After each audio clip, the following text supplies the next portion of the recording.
Senhoras e senhores, sejam todos muito bem-vindos amanhã deste terceiro dia de encontro com prefeitos, realizado pela Planejar Consultores Associados.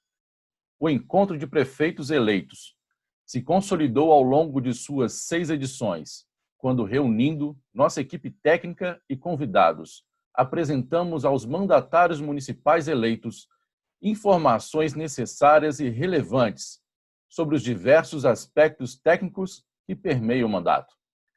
Por razões de segurança e obedecendo às orientações sanitárias da Prefeitura de Juiz de Fora, orientada pelo Plano Minas Consciente, a nossa 7ª edição do encontro não pôde ser realizada presencialmente.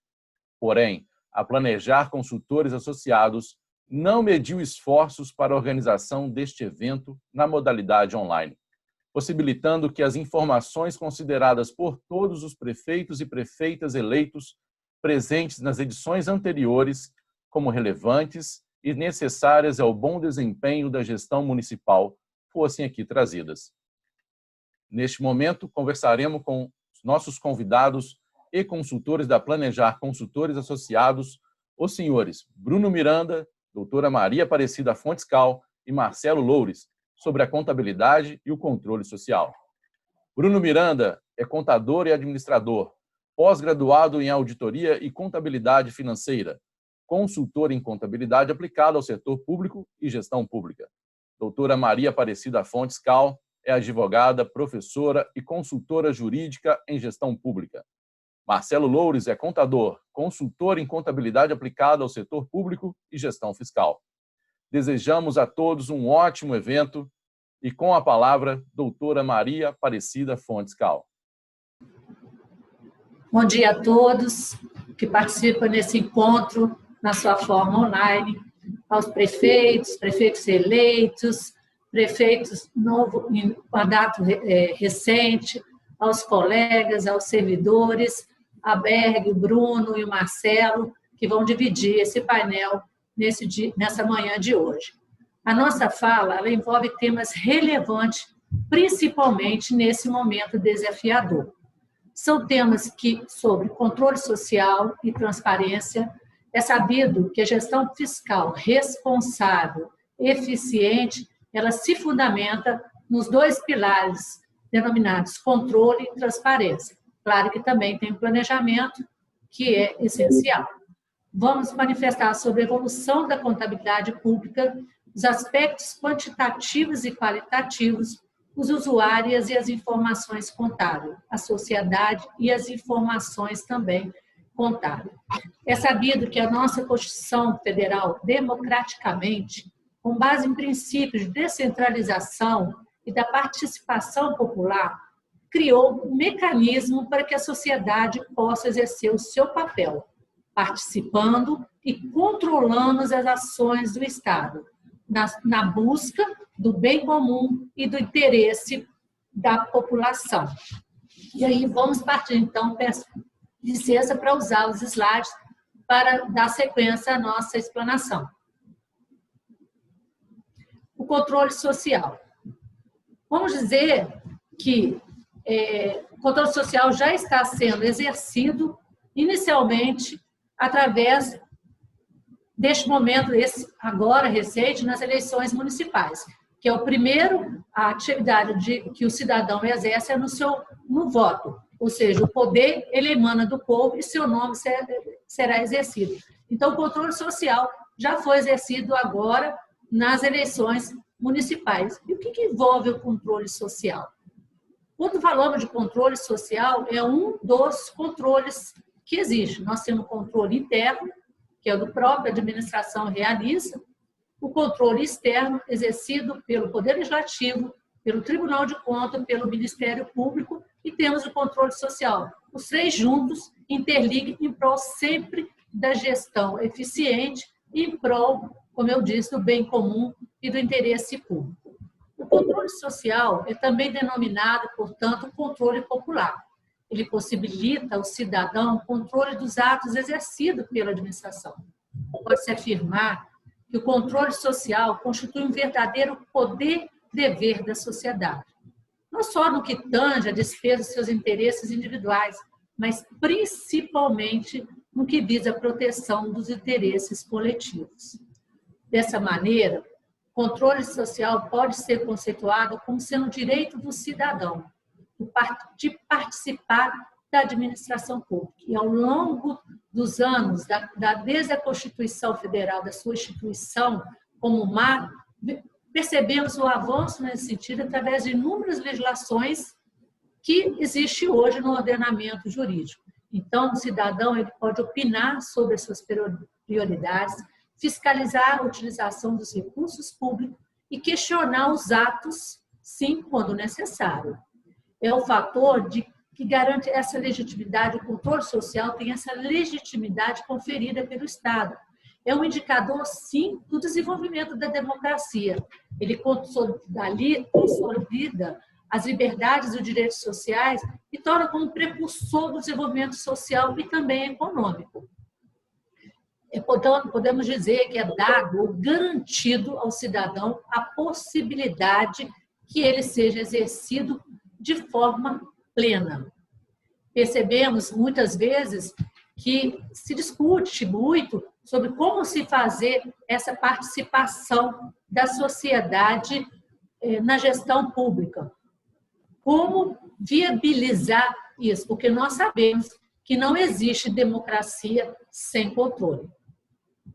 E na gestão pública, sabemos que quem atua, quem administra, quem gere o dinheiro público, quem usa o dinheiro público na sua administração, está sujeito a controle, convive com o controle e ele tem que prestar contas sempre desse dinheiro público que utiliza.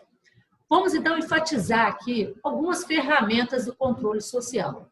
Uma delas muito importante, nós temos, então, o Conselho Municipal, os conselhos das mais diversas, variadas atividades da administração. Nós temos o Conselho de Saúde, nós temos o Conselho do Idoso, o Conselho do FUDEP, da Criança e do Adolescente. Esses conselhos são conselhos permanentes, muitas vezes de forma tem a competência deliberativa ou consultiva e de forma paritária, ou seja, composta com membros da sociedade e do governo, como eu disse, de forma paritária. Os conselhos, portanto, são relevantes instrumentos dessa participação popular, no quais a sociedade integra o conselho para fiscalizar a atuação e delimitar as linhas de trabalho.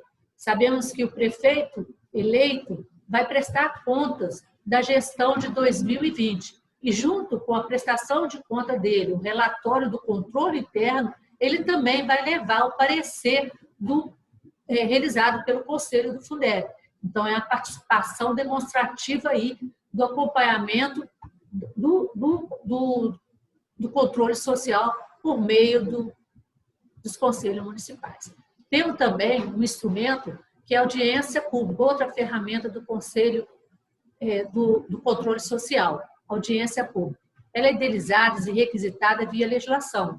As audiências públicas são, portanto, reuniões que a sociedade vai debater sobre determinada questão, com o objetivo de definir ou fiscalizar determinada atividade. Sabemos ainda que tem que avançar muito. Muitas vezes audiências públicas são realizadas na Câmara Municipal ou no Executivo, ainda não tem a participação popular, mas isso está avançando. A gente percebe o avanço nesse sentido e tem as exigências legais da obrigatoriedade. A Lei de Responsabilidade, por exemplo, ela estabelece que é necessário realizar audiência pública em fevereiro, em maio e setembro para discussão, para apresentação, a demonstração das metas fiscais, como também na discussão, na elaboração e discussão do orçamento, das peças orçamentárias, é necessária audiência pública. Falaremos isso especificamente no que diz respeito da transparência, mas é com a transparência que chega-se a informação ao cidadão para exercer mais efetivamente esse controle social. Temos também como uma ferramenta relevante as conferências, que são instituto que a sociedade é formalmente convidada a debater aquele assunto, aquela determinada política pública, opinando sobre a condução, se ela está no caminho certo, se ela não está. É muito comum a gente ver muito as conferências na área de assistência social. Temos também a ouvidoria. São unidades administrativas, outra ferramenta de controle social, porque recebe, analisa e responde às manifestações do usuário. Ela promove, portanto, a ouvidoria, a participação do usuário na administração pública. Temos uma lei recente, que é a Lei 13.460, de 2017, que está considerando, denominada a Lei de Qualidade para o Usuário. Ela dispõe sobre como será a participação, a proteção e a defesa dos direitos dos usuários do serviço público na administração pública. Temos também, como ferramenta do controle externo, controle popular, as páginas de transparência pública, também do controle externo também, claro. Os portais de transparência, eles dão continuidade a ações de governo, voltado para o incremento da transparência e do controle social. Divulga-se as despesas realizadas, informa sobre a execução, sobre as licitações, as contratações, convênios, diárias e passagem. Nesse momento de pandemia, a transparência, portanto, foi o instrumento mais utilizado, as páginas dos sites oficiais dos municípios. E, para isso, eles têm que ser garantidos, devidamente atualizados. O próprio Tribunal de Contas já tem feito recomendações para essa atualização. E é fácil verificar se está atualizado ou não. É só você acessar o site daquele município, daquele órgão, da Câmara, e verificar se ele está atualizado, se ele está efetivamente cumprindo o seu papel de transparência pública, garantindo essa ferramenta para o controle social. E é importante que nos tempos agora da evolução da área tecnológica, da parte eletrônica, hoje a ferramenta mais utilizada é o site da gestão pública. E aí, quando a gente fala de transparência pública, é situações diferentes. Não estamos falando aí somente aquela transparência pública que é a publicação oficial e institucional. Posteriormente, vou destacar realmente essa diferença da transparência pública ativa com a publicidade oficial e a publicidade institucional. E, portanto, além dessas ferramentas que tem para o controle social, temos também na Câmara Municipal Tribuna Livre, temos outros mecanismos que é conferido aí, sim, a participação. Nós sabemos hoje que essa função pedagógica, essas orientações, que não só a Câmara, mas que o Executivo vem realizando, através desses encontros, através de participações que são realizadas muitas vezes em Câmara Mirim, muitas vezes em Parlamento Jovem, através de encontros que são realizados nas escolas, fazendo com que o cidadão, desde a criança aí, conheça as atividades do prefeito, dos gestores públicos, do município, e possa, sim, exercer com perfeição e com os avanços necessários o seu controle social. E isso a gente tem visto ao longo desses 32 anos da Constituição Federal, quanto que tem avançado essa situação. Tem muitos que caminhar ainda do controle social? Temos, mas já avançamos bastante. A respeito da transparência, é importante destacar, no caso, que a transparência, ela, como eu disse inicialmente, ela é um pilar de sustentação de uma gestão fiscal responsável e transparente. A transparência administrativa, ela tem como um dos seus maiores expoentes e um núcleo jurídico o princípio da publicidade. E aqui não está só a publicidade estampada no artigo 37 da Constituição Federal, que é muito comum a gente falar da publicidade oficial, aquela que é obrigatória, que tem que ser divulgada através da imprensa oficial do município. Temos também a transparência institucional, aquela transparência que você orienta, que você informa, que você educa. Essa sim está lá preconizada no artigo 37, parágrafo 1º da Constituição Federal. Mas nós estamos inovando ainda, nós estamos falando da publicidade com efetiva transparência. E é essa transparência administrativa que reforça no princípio da publicidade, mas reforçada também pelo artigo 5º e seus incisos. No caso, o inciso 33 da Constituição Federal, do artigo 5º, no caso, que todos têm direito a receber informações dos órgãos públicos do seu interesse particular e coletivo. o inciso 34, que assegura o direito de petição e certidão sem pagamento de taxa. E também, nesse artigo 5º, o inciso 72, que é o acesso público aos dados e informações existentes. Há, sim, algumas restrições de ordem de caráter preservando a intimidade e o interesse social. A lei, ela pode, sim, como ela estabelece no inciso 6, restringir a publicidade dos dados processuais, sempre na defesa da intimidade e do interesse social que assim exigir. Então, é nesse sentido que é a base da transparência pública nesse momento que a Constituição nos confere desde 88. E como que deparamos com o avanço? Os avanços, por exemplo, vamos citar aí a Lei de Responsabilidade Fiscal. A Constituição é de 1988. Em 2000, veio a Lei de Responsabilidade Fiscal. E a Lei de Responsabilidade Fiscal, como eu disse, então, até repetindo, mas fundamentado no princípio da transparência, da necessidade de transparência, tem um capítulo específico falando sobre a transparência, que é o artigo 84, no seu dispositivo, vem informando que são instrumentos de transparência da gestão fiscal, os quais será dado ampla divulgação, inclusive em meios eletrônicos de acesso público, os planos plurianuais, que o prefeito, assim que assume, ele continua o planejamento realizado anteriormente, e ele, no primeiro ano de gestão, ele vai fazer o plano plurianual, no caso aí de 2022, 2023, 2024, 2025, mantendo, portanto, essa continuidade. O orçamento, as leis de diretrizes orçamentárias, elas têm que estar disponíveis para a população ter acesso. E, normalmente, os sites oficiais criam um campo com essas peças orçamentárias para que o cidadão acompanhe. E não é só colocar a lei, não. Tem que colocar os seus anexos do plano anual, da lei orçamentária e da lei de diretrizes orçamentária. Também a prestação de conta deve ser divulgada nos respectivos pareceres do Tribunal de Contas, bem como o relatório resumido da execução orçamentária. A lei de responsabilidade estabelece o prazo para alguns municípios, são 6 meses, outros 4 meses, de acordo aí com o número de habitantes, e o relatório de gestão fiscal, e outros documentos em suas formas simplificáveis. Então, essa é uma obrigação legal. E, além dessa questão estabelecida pela Lei Complementar em 2000, nós temos o advento de 2 leis que vêm alterando a Lei de Responsabilidade, que é a Lei 131 e a Lei Complementar 156, respectivamente, de 2009 e 2016.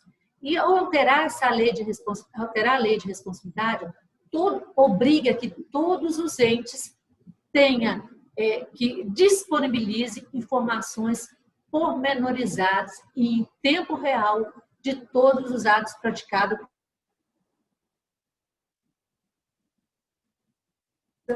extrair daí do seu sistema integrado de administração financeira e controle. E quando fala a incentivo à participação popular e a realização de audiência pública, eu disse anteriormente que em fevereiro, maio e setembro, o Executivo deve comparecer na Câmara Municipal e demonstrar o cumprimento das metas fiscais do último quadrimestre.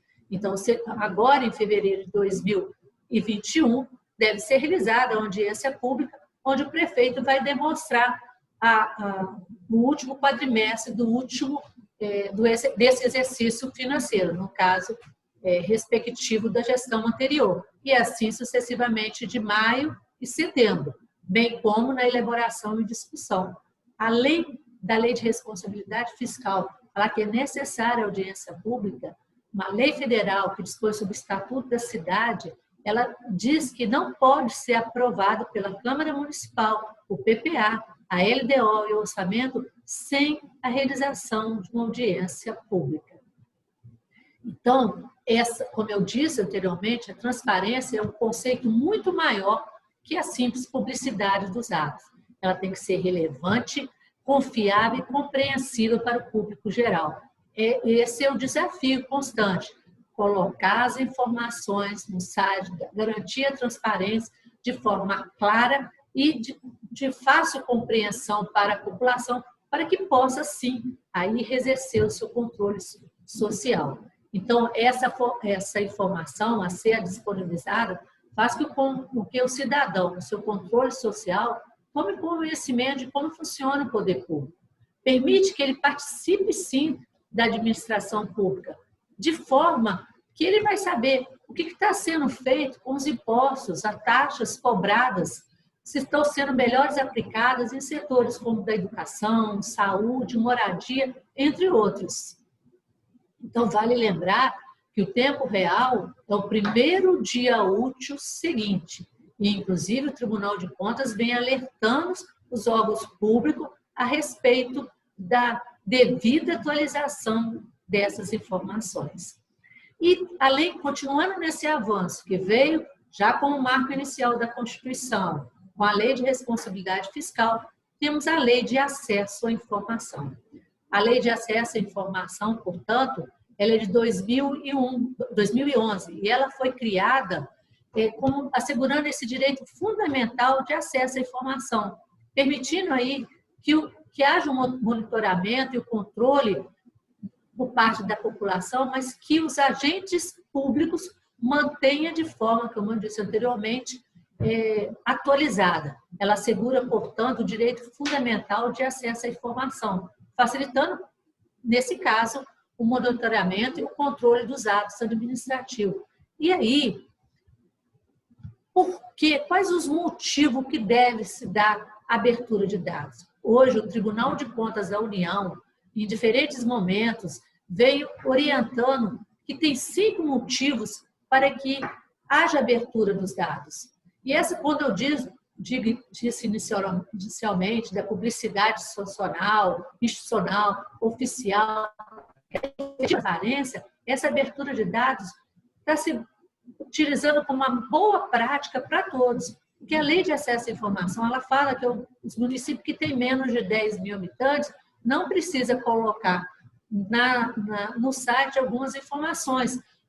Claro que garantida aí as informações da receita e despesa. Mas hoje os órgãos de controles têm solicitado, têm indicado que é uma boa prática administrativa colocar a transparência de forma efetiva. E o Tribunal de Contas vem dizendo quais os 5 motivos que são relevantes para que essa transparência seja caracterizada, como dizer, como motivos para abertura de dados. Então, o primeiro motivo aí é porque a sociedade exige mais transparência na gestão pública. Na era de informação, a sociedade exige que os governos demonstrem o atendimento às suas necessidades básicas. A publicação dos dados permite a avaliação das ações e decisões do governo por parte da sociedade, que assume dessa forma o papel de fiscal de desempenho do governo. E como eu disse, a partir da Lei de Acesso à Informação, a publicidade se tornou um novo paradigma da administração pública, sendo o sigilo, portanto, a exceção. O segundo motivo é porque a própria sociedade pode contribuir com serviços inovados ao cidadão.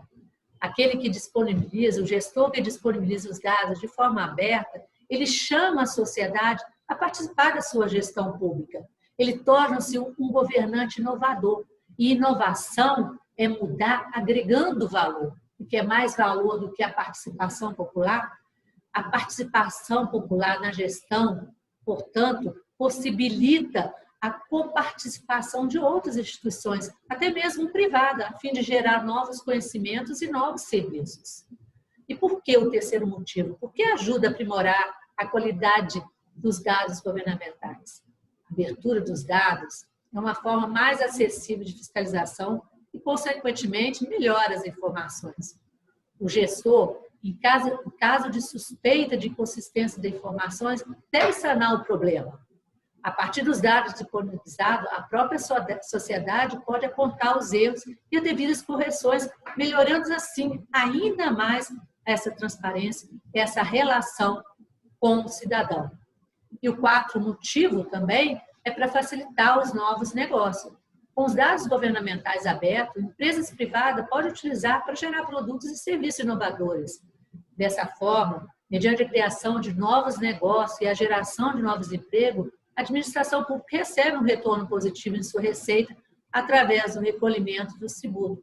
Quem não, hoje, conheceu o município, antes de ir lá fisicamente, qual o instrumento que utiliza? Ele entra no site, ele vai procurar o município e vai conhecer o que o município tem. E, através desse site oficial, ele pode saber, sim, tudo que o município tem, quais as atividades, como que ele presta, seus eventos. É importante que esteja divulgado, sim, no portal público de transparência, justamente para viabilizar também novos negócios, fomentar aí a economia do município, que é tão importante, principalmente nesse momento desafiador da pandemia.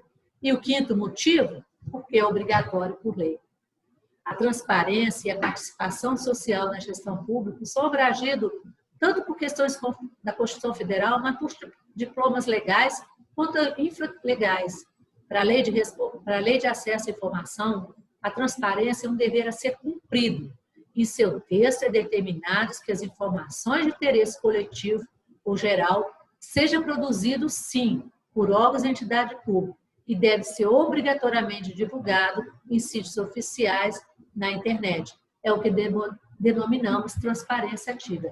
Transparência ativa é aquela que o cidadão não precisa ir no município solicitar informação. Ele entra através do seu site oficial, no portal de transparência, e vai estar ali as informações. A transparência passiva é aquela que o município tem que se deslocar e ao município apresentar um documento por escrito para obter a sua informação. Então, nós devemos, sim, cada vez mais estimular e garantir a transparência ativa pública.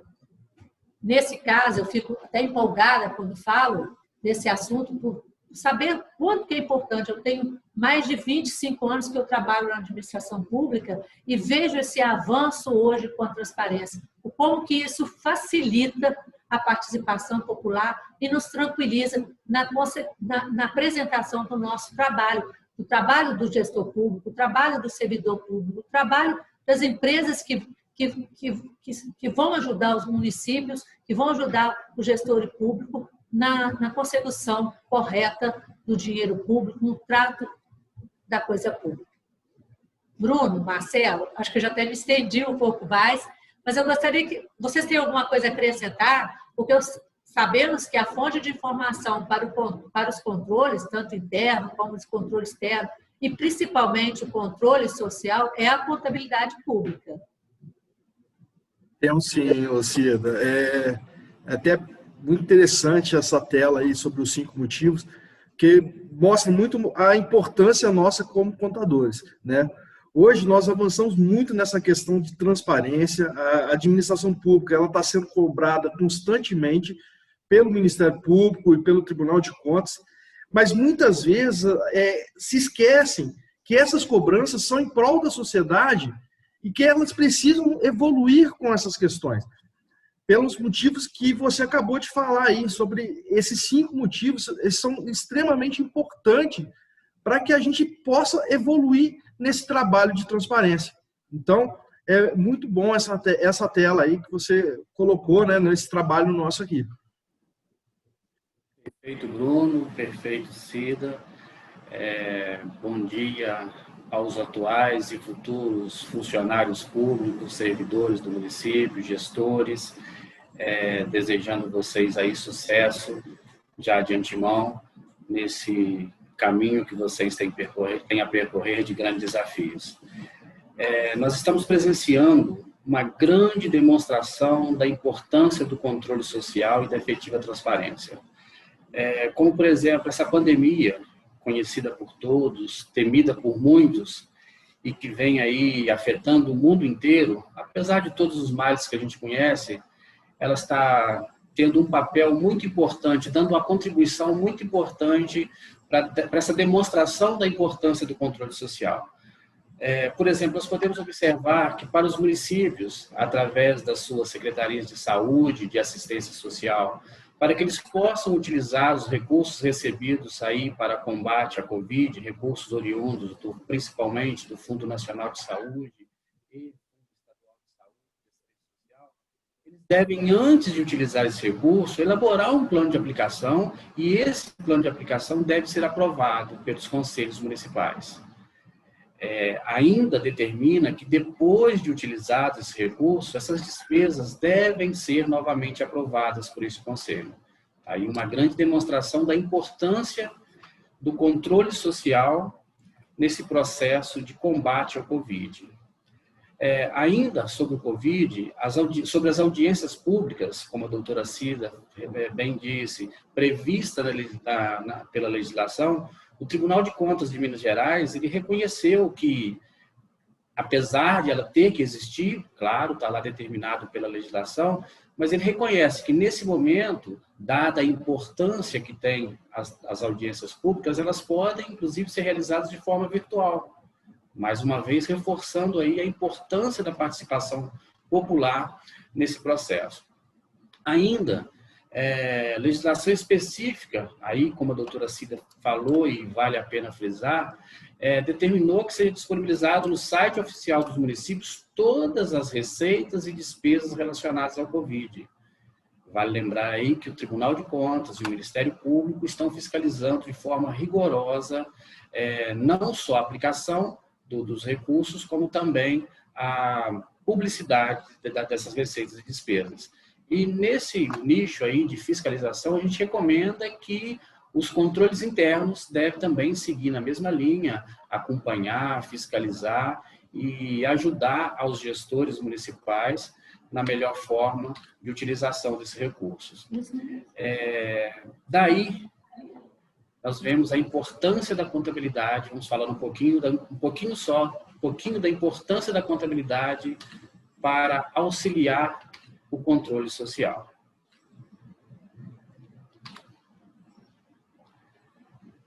Contabilidade pública e controle social, duas palavras aqui que a gente hoje estamos falando bastante, mas são dois assuntos de suma relevância, da mais alta relevância, dois assuntos que cada vez são mais abordados em nosso dia a dia. Como contador, poder contribuir para o controle social é motivo de orgulho pessoal. E com toda certeza, a gente não tem medo de afirmar que é orgulho de toda a classe. Bem, a contabilidade, ela se encontra num processo de transformação, um pleno processo de transformação. Aqui no Brasil, desde a 4.320, a famosa Lei 4.320, que todo contador deve mantê-la em cima de sua mesa, a contabilidade pública sempre teve um viés muito forte orçamentário e financeiro. O Brasil se tornou um grande especialista no intuito de fazer o controle do orçamento aprovado e da sua execução. Isso é inegável. Mas, no ponto de vista patrimonial, a contabilidade aplicada ao setor público, ela tem uma dívida aí com a Lei 4.320. Ela já previa, lá em 64, uma série de ações para que a contabilidade pública pudesse registrar, mensurar e evidenciar o patrimônio da entidade no setor público. Ou seja, por quase 50 anos, nós focamos apenas na parte da execução orçamentária. E no ponto de vista de gerar informação sobre a gestão orçamentária, financeira e também a patrimonial, e quando falamos de patrimonial, estamos falando também da informação física, não só da informação financeira, nesse caso a gente ainda tem um caminho muito longo a percorrer. A partir de 2008, aqui no Brasil, através do Conselho Federal de Contabilidade, o nosso CFC, que é o órgão responsável pela elaboração, pela edição de normas técnicas e também profissionais, e a Secretaria do Tesouro Nacional, a STN, que é o órgão central de contabilidade da União, enquanto não for criado o Conselho de Gestão Fiscal para a Lei de Responsabilidade Fiscal, é a Secretaria do Tesouro Nacional quem edita as normas para a consolidação das contas públicas, visando a geração do balanço do setor público nacional. Assim, começou o processo de convergência da contabilidade pública aos padrões internacionais. Assim, o que temos visto nesses últimos anos é uma série de normativos e procedimentos que visam a modernização da contabilidade aplicada ao setor público, para que a contabilidade possa prestar o seu objetivo de gerar informação orçamentária, financeira e, principalmente, a patrimonial do setor público. Informação essa que deve ser quantitativa e qualitativa. quantitativa e qualitativa, são o suporte necessário para a instrumentalização do controle social. E aí, com toda essa movimentação que está ocorrendo na contabilidade, movimentação essa que não é só aqui no Brasil, essa movimentação é mundial, iniciou, como eu falei anteriormente, um processo de convergência no setor público, o qual adotam regras de procedimentos contábeis sobre uma mesma base conceitual, padronização, que visa a possibilidade, principalmente, de comparar a situação econômica e financeira de vários países ou entidades do setor público, nacionais ou internacionais. E o motivo desse processo de convergência, como eu disse, primeiro é a padronização da base conceitual, para que possamos comparar as informações entre as cidades, estados ou até entre países.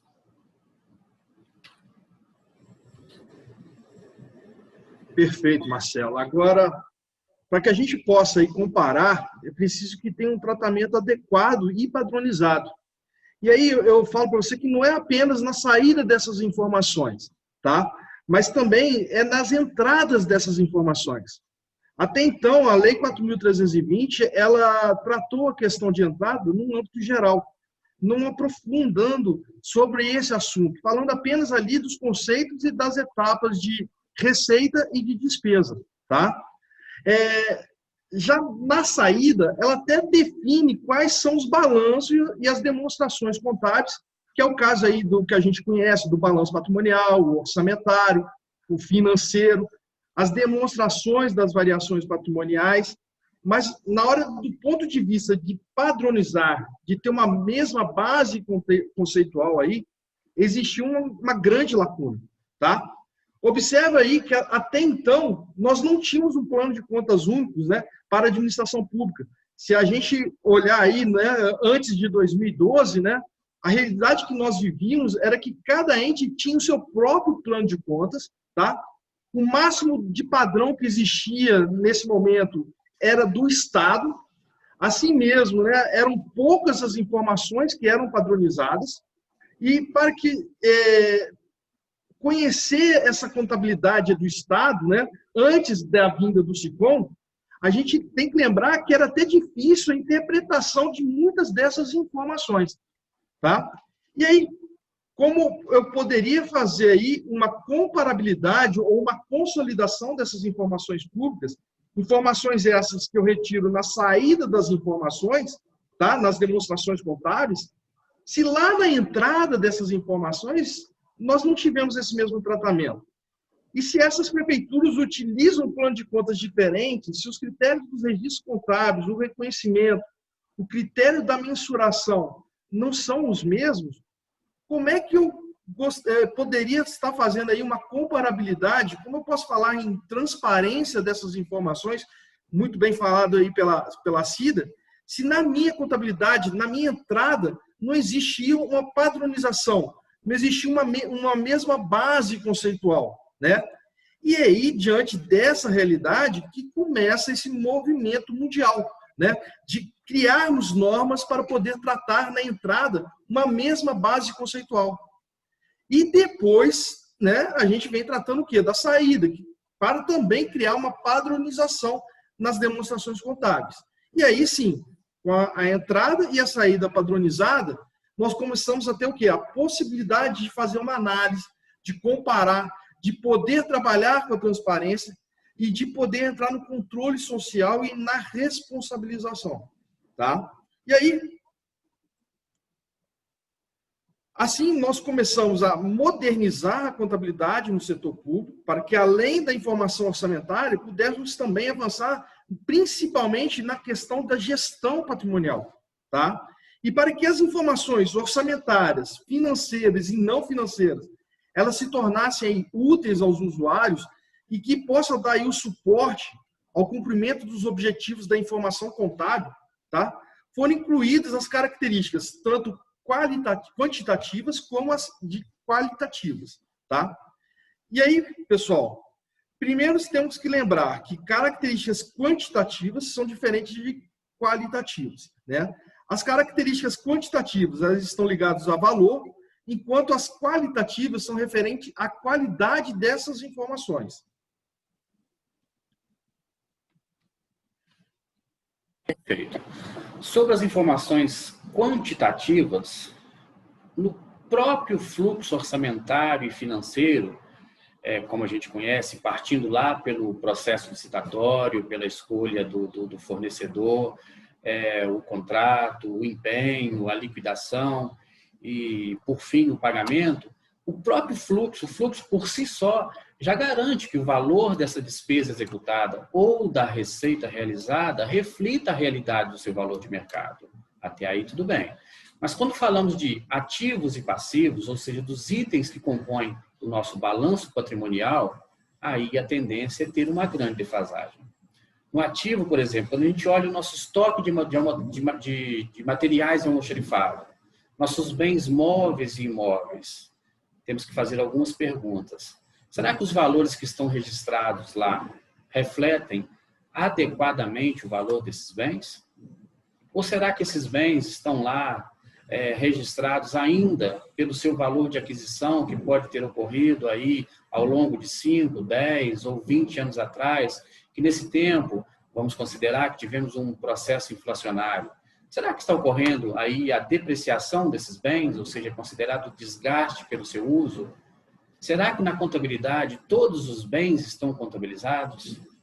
Por outro lado, lá no passivo, será que todas as obrigações estão devidamente registradas? Ou será que só tem aqueles passivos que vêm da execução orçamentária, as famosas despesas liquidadas a pagar? Será que ações judiciais e precatórios não são obrigações a pagar e essas obrigações, como obrigações, não deveriam estar registradas lá na contabilidade? Será que elas não devem estar registradas na contabilidade? Bom, com isso, os fenômenos patrimoniais que ocorrem independente da execução orçamentária, citei algum deles aqui, que são importantes para a análise do balanço patrimonial, começam a ser evidenciados à medida que incorrerem os fatos, como é o caso no ativo, já falei da depreciação, que me auxilia na informação de que o município está tendo um grau de desgaste dos seus bens, necessitando, se for o caso, a necessidade de reinvestimentos. Das notificações de IPTU, por exemplo, que é outro exemplo, que é o direito de receber do cidadão. Dois exemplos do ativo. No passivo, obrigações a pagar de férias ou 13º, saldo atualizado de parcelamentos e empréstimos, são obrigações que devemos manter lá no nosso balanço para melhor refletir a realidade do município.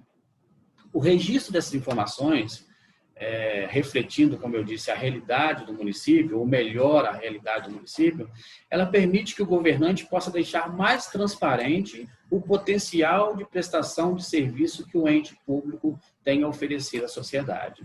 É uma frase impactante, mas infelizmente ainda pouco utilizada. Quando a gente avalia ativo e passivo, a princípio avaliamos valores, mas quando a gente avaliar um pouquinho mais friamente esses valores representam a capacidade, o potencial que o órgão público, que o ente público tem a oferecer serviço para a sociedade.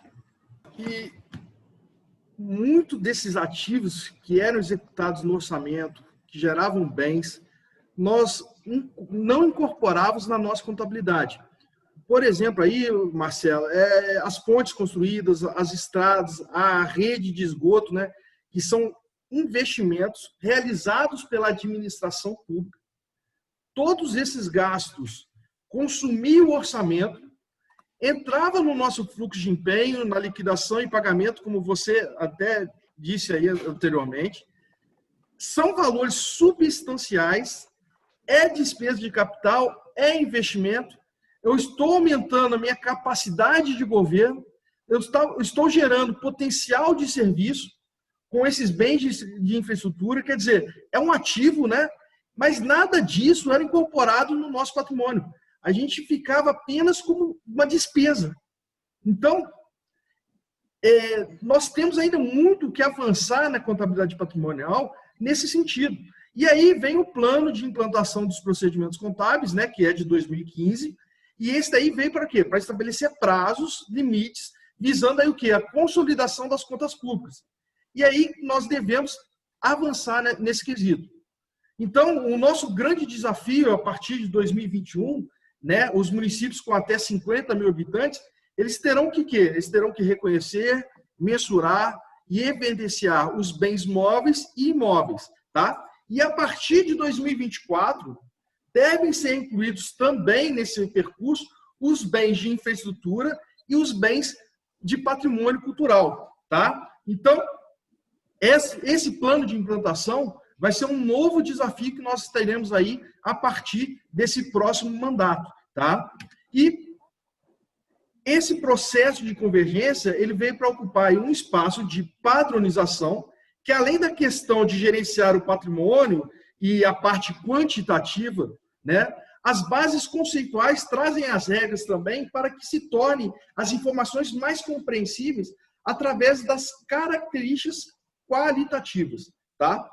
Cada uma dessas características qualitativas aí, elas são integradas, elas funcionam em conjunto com as outras características, tá?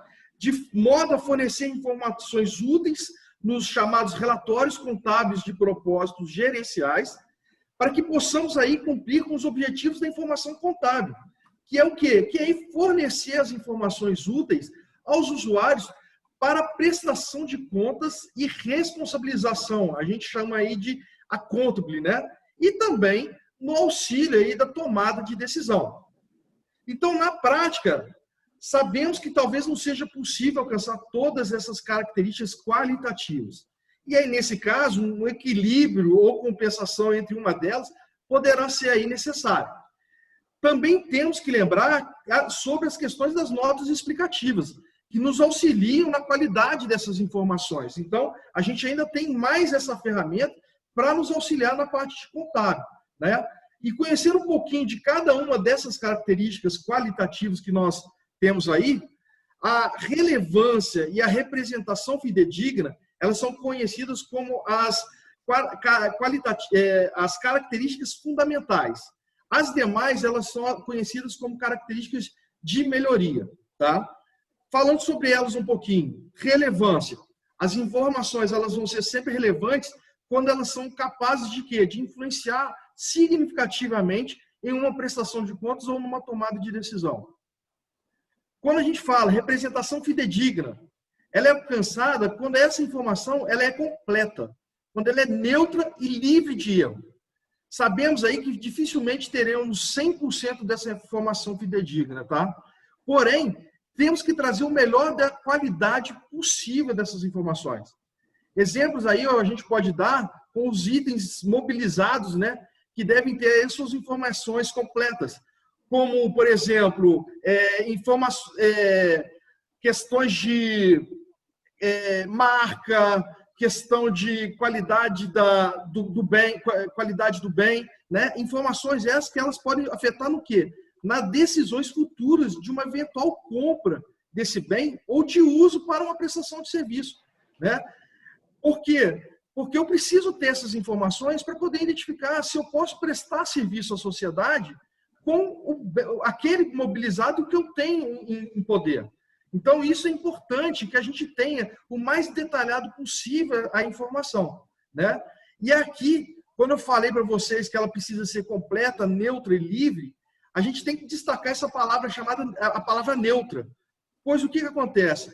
Ela corresponde que é a ausência de algum vício, né? A informação ela não pode ser tendenciosa, né? Ela que possa atingir um resultado sem um interesse particular. Então, a gente precisa muito ter atenção nessa característica, principalmente por causa dessa questão da palavra neutra, tá? E aí, a gente falando sobre as demais características, né, que a gente fala que são as características de melhoria, nós temos aí a compreensibilidade. São as informações que devem ser claras, de linguagem simples, tá? Porém, nós temos que lembrar que não podemos excluir informações somente pelo fato dela ser muito complexa, né? Nós temos aí, lembrar que, mais uma vez, a ferramenta chamada nota explicativa, que muitas vezes não é utilizada por nós, contadores, a gente precisa ter essa ferramenta dar mais importância a ela, tá? Nós temos ela para justamente nos auxiliar nessa questão da hora que a gente tem uma informação mais complexa, tá? Outra característica, tempestividade. As informações devem ser disponíveis para os usuários antes que ela perca a sua capacidade de ser útil. Ela deve ser em tempo real. A Cida falou muito bem aí, né, anteriormente sobre essa questão. As informações, não adianta eu trazer informação de 2019 para a gente tomar uma decisão agora, no final de 2020. Então, eu preciso que essas informações elas estejam em tempo real na contabilidade. Tá? Outra característica, comparabilidade, que é a qualidade da informação que permite identificar semelhanças e diferença entre dois ou mais pontos. Para mim, aí é chamada padronização. Né? É a possibilidade de eu comparar um balanço de um exercício com o outro. Então, é uma característica de extrema importância, porque, para mim, aqui a gente precisa justamente ter a padronização das informações para que a gente possa fazer esse tipo de avaliação. Né? Por fim, nós temos aí a verificabilidade. Tá? Ela ajuda a assegurar que a informação apresentada representa fielmente os fenômenos econômicos ou de outra natureza. E aí precisamos que tenhamos informações explicativas sobre metodologias adotadas, sobre circunstâncias e sobre as evidenciações ocorridas. Mais uma vez eu falo para vocês, olha a questão da nota explicativa para esse tipo de característica. Tá? Sobre as características qualitativas, a qualidade, aí você falou da sua importância, muito bem falado, do ponto de vista patrimonial. Mas quando a gente vai lá para o planejamento, a execução orçamentária e financeira, demonstra aí, por favor, o quanto é importante explorarmos essas características. Sim, Marcelo. São várias, né, a importância dessa característica aí para essas questões. Né? As características elas são focadas nas questões patrimoniais, né? A gente já falou sobre isso, porém, elas devem ser parâmetros também para as questões orçamentárias e financeiras. É impossível acreditar aí que as informações orçamentárias e financeiras não tenham que seguir essas características. Né? Então, como é que eu vou medir eficiência, eficácia e efetividade sem utilizar esses parâmetros? Então, nessa questão de planejamento, nós temos que ter aí informações compreensíveis. Olha aí uma das características.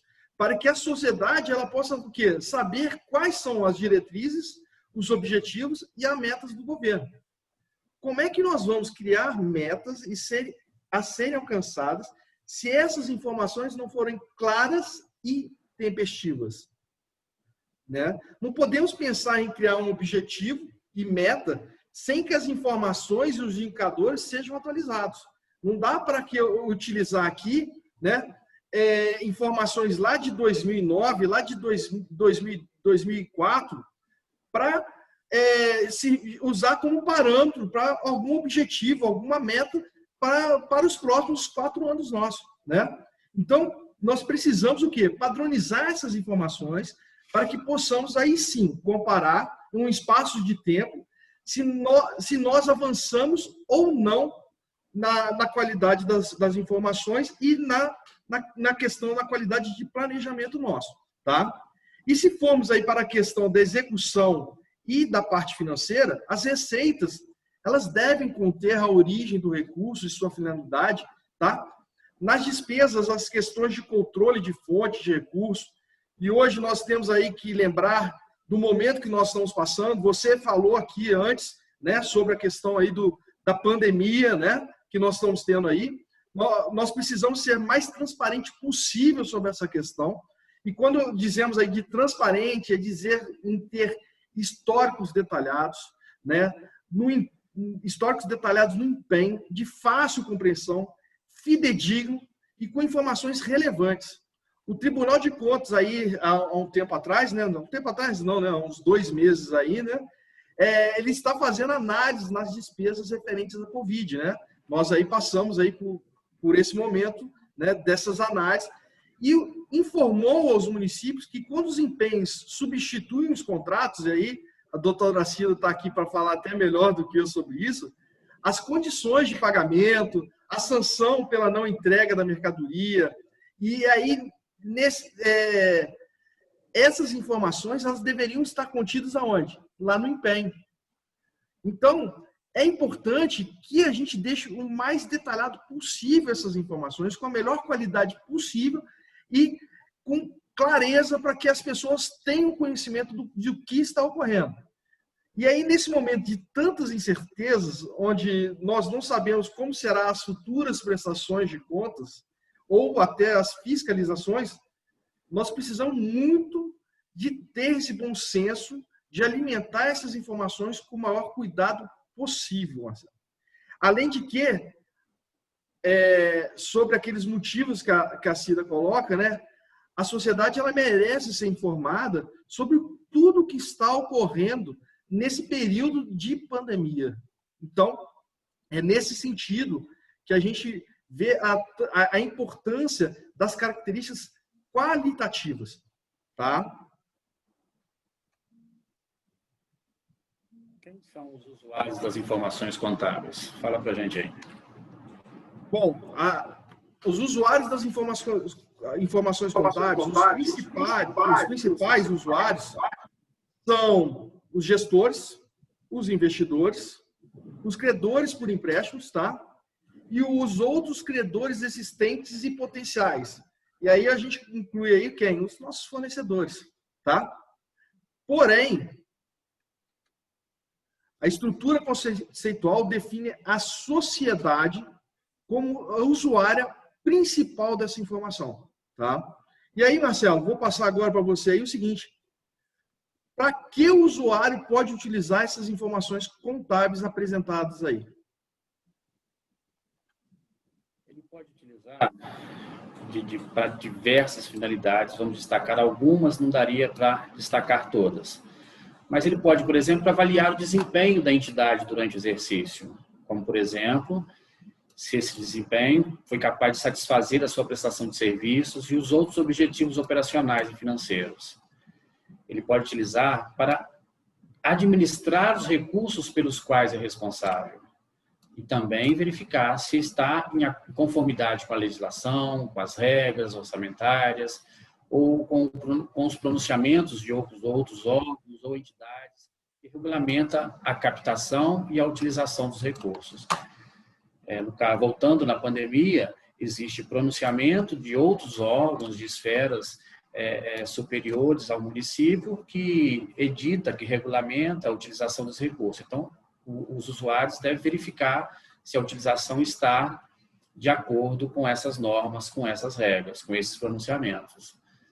Ele pode utilizar também para avaliar a liquidez, que é a capacidade de satisfazer as obrigações atuais, e também a solvência, que é a capacidade de satisfazer as obrigações em longo prazo da entidade. Ele pode utilizar para avaliar a sustentabilidade da prestação de serviço pela entidade e de outras operações em longo prazo, e as mudanças decorrentes como resultado das atividades da entidade durante o exercício, incluindo aí, por exemplo, a capacidade que a entidade tem de continuar a financiar as suas atividades para satisfazer os seus objetivos operacionais em futuro, aí no caso a sua capacidade financeira, inclusive as fontes prováveis de financiamento, e a extensão na qual a entidade depende de tais fontes e, portanto, seja vulnerável ao financiamento ou a pressões por demandas que estariam fora do seu controle. E os recursos físicos e outros disponíveis atualmente para dar suporte à prestação de serviço no futuro, nesse caso, a sua capacidade operacional. E, por fim, para avaliar a capacidade da entidade de se adaptar às novas situações, devido a mudanças demográficas ou nas condições econômicas, nacionais ou globais, que provavelmente irão impactar a natureza ou a composição das atividades que realiza ou os serviços que são previstos. Bom, Marcelo, e aí, gente, eu trago aqui duas frases, tá, que eu acho de grande importância aí, né? Todas elas aí do Augustinho e do Oliveira, sobre uma delas, que as ações governamentais transformadas em números formam um conjunto de peças contábeis que estruturam a prestação de contas dos agentes públicos, tá? E, por último, acho que esse cara aí sou eu, tá? Que eu tenho muito orgulho da minha profissão, de ser um contador, tá? Assim, pode-se dizer que a ciência contábil é protagonista como mediadora e esteio das diversas formas de que se reveste o controle, a que se encontra submetida a administração pública, o que permite ponderar que a contabilidade pública é ferramenta de controle social e de empoderamento da sociedade no exercício da democracia e da participação, mesmo que indireta na gestão da res pública. Então, eu vejo um papel importantíssimo nosso como protagonista aí na questão do controle social nos municípios, e isso me traz muito orgulho de fazer parte dessa profissão, a qual a gente aí, né, tem essa responsabilidade de trazer as informações para a sociedade.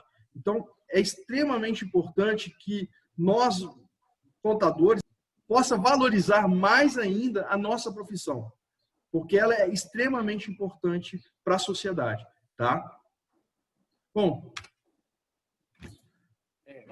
antes de concluir, falando aí, sendo repetitivo, sim, mas nunca é demais repetir, destacar aí a importância da contabilidade no setor do controle social, na gestão pública.